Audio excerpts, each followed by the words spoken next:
एक शहर में दो बहनें नमिता और सविता रहती थी। ये सिर्फ नाम के लिए ही एक शहर में रहती थी, वरना इन दोनों की जिंदगियां एकदम अलग थी। सविता का पति अच्छा कमाता था और वो बहुत अमीर थी।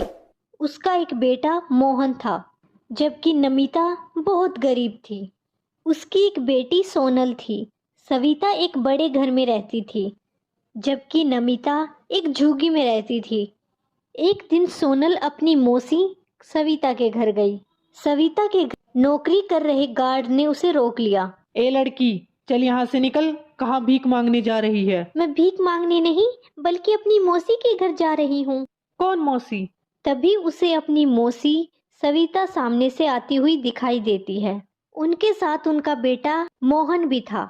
वो सामने देखिए, वो मेरी मौसी हैं। ये हमारे गांव में दूर के रिश्तेदार हैं, उनकी बेटी है। अब अमीर लोगों को देखकर लोग तो पीछे पड़ ही जाते हैं। क्या रे लड़की, तू यहाँ क्यों आई है? क्या जरूरत है तुझे यहाँ आने की?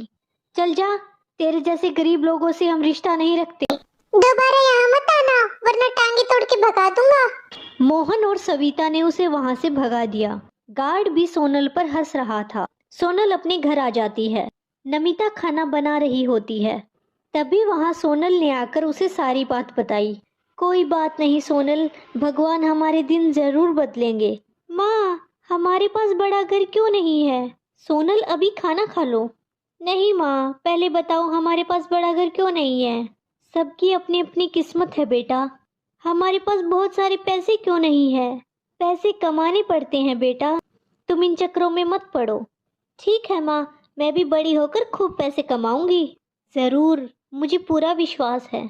सोनल बात भूलकर खेलने लग जाती है। नमिता अपनी बहन से बात करने उसके घर गई और जैसे ही वो सोफे पर बैठने लगी, अरे रे रे, रुक जाओ, ये बहुत महंगा सोफा है और तुम कितनी गंदी हो, तुम यहीं जमीन पर बैठ जाओ। नमिता नीचे बैठ जाती है। अब बोल, तू यहाँ क्या करने आई है? मैं तो ऐसे ही मिलने आई थी। अच्छा, मेरा बहुत बड़ा टीवी आ गया है, मुझे अब वो देखने जाना है। क्या मैं भी वो टीवी आपके घर देख सकती हूँ? गरीब लोग हमारे साथ बैठकर टीवी देखेंगे? तुम्हारी औकात भी है ये? हमने एक ही माँ का दूध पिया है, ये तो नसीब नसीब की बात है। हम ऊंच नीच के साथ तो पैदा नहीं हुए थे, ये तो लोगों ने बना दिया। बस बस, मुझे ज्यादा ज्ञान मत दे, इतना ज्ञान मुझसे नहीं संभलता। बहन, तुम्हें अपना अहंकार संभालने की भी बहुत ज्यादा जरूरत है। तेरी इतनी हिम्मत, एक गरीब औरत मेरे ही घर में बैठकर मुझे ही बताएगी कि क्या संभालना है क्या नहीं। सविता ने नमिता को भी बेइज्जत करके घर से निकाल दिया। नमिता इस बात से बहुत हर्ट होती है। क्या हुआ माँ, आप रो क्यों रही हो? हम ये शहर छोड़कर कहीं दूर चले जाएंगे बेटा। कहाँ जाना है? कहाँ जाएंगे हम माँ? एक ऐसी जगह जहाँ हमें कोई न जानता हो और तुम्हारी अच्छे से पढ़ाई हो सके। फिर ठीक है माँ, हम यहाँ से कहीं दूर चलते हैं। नमिता अपनी बेटी सोनल को वहाँ से लेकर कहीं दूर चली गई। एक दिन सविता अपने बेटे मोहन के साथ कहीं बाहर टहल रही थी।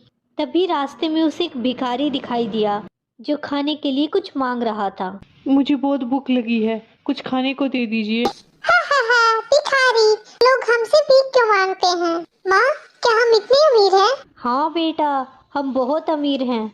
किसी के पास भी इतने पैसे नहीं है कि कोई हमारी बराबरी कर सके या हमें कुछ दे सके। हम ही सबको सब कुछ दे सकते हैं। बहन जी, मुझे कुछ खाने को दे दीजिए। तू इतना सड़ा हुआ है और मुझे दीदी कह रहा है?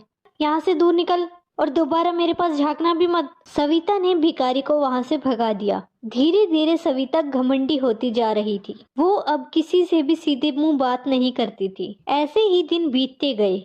20 साल बाद सविता प्लेटफॉर्म पर भीख मांग रही थी। तभी ट्रेन से सोनल उतरती है। सोनल अब एक डॉक्टर बन चुकी थी। सोनल ने पैसे देने के लिए जैसे ही आगे हाथ बढ़ाया, उसके होश उड़ जाते हैं, क्योंकि ये उसी की मौसी थी। आप मेरे साथ घर चलिए, मैं एक डॉक्टर हूँ, मैं आपका इलाज करूँगी। अब तो मैं बेघर हूँ, मेरा कोई सहारा नहीं है, मैं आपका सहारा बनूंगी, आप मेरे साथ घर चलिए। सविता सोनल के साथ उसके घर चली जाती है। सोनल अब बड़े बंगले में रहती थी। माँ, बाहर आइए, देखिए कौन आया है। आ रही हूँ, कौन है? अपनी बहन को इस स्थिति में देखकर नमिता हैरान हो जाती है। दीदी, छोटी तू? हाँ, ये सोनल है। मुझे माफ कर दो बहन। सोनल, तू भी मुझे माफ कर दे। मैंने तुम्हें बेइज्जत करके घर से बाहर निकाल दिया था।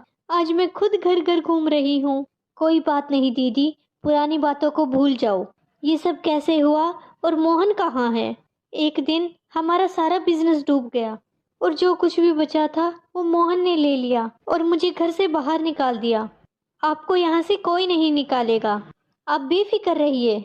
चलिए, मैं आपको नहलाकर नए कपड़े पहना देती हूँ। सोनल ने सविता को नहलाया और उसे नए कपड़े पहनाए और ज़रूरी दवाइयाँ देकर अपने पास रख लिया। फिर तीनों मिलकर खुशी खुशी रहने लगे। धन्यवाद। कहानी अच्छी लगे तो चैनल को सब्सक्राइब करें और वीडियो को लाइक करें।